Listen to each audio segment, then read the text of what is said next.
Dans les locaux de l'IGPN, le policier maintient sa version. S'il a tiré à bout portant dans le thorax de l'adolescent, c'est en état de légitime défense selon lui, parce que sa vie était en danger. Sa garde à vue a été prolongée de 24 heures dans cette enquête pour homicide volontaire et son profil se précise. 38 ans, père de famille, bien noté par sa hiérarchie. Un motard de la préfecture de police de Paris expérimenté et jusque-là irréprochable selon son syndicat. Jamais une sanction, 2 médailles acte courage et dévouement, une médaille du ministère de la Sécurité intérieure. 10 ans de police, brigadier de police, c'est très rare dans notre institution d'avoir autant de distinctions et de récompenses. L'un des points clés de l'enquête, ce sont ces quelques mots dans la vidéo que nous ne parvenons pas à comprendre en intégralité juste avant le tir.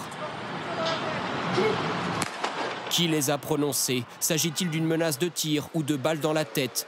Selon les avocats de la famille de l'adolescent, la vidéo est suffisamment claire pour affirmer que le policier est en faute. Il n'y a pas de légitime défense, donc mes clients souhaitent que la loi soit appliquée et que le policier soit mis en examen pour homicide volontaire, poursuivi. Et je pense que seule une application stricte de la loi permettra à la situation de s'apaiser. Selon nos informations, Naël M, âgé de 17 ans, avait déjà été condamné pour refus d'obtempérer et déféré le week-end dernier pour des faits du même type.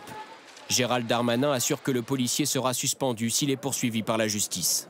En complément des sanctions judiciaires, que seule la justice peut évidemment décider, il y aura des sanctions administratives s'il est avéré, en effet, comme le montrent manifestement les images, que ces gestes ne sont absolument pas conformes aux instructions et à la loi de la République.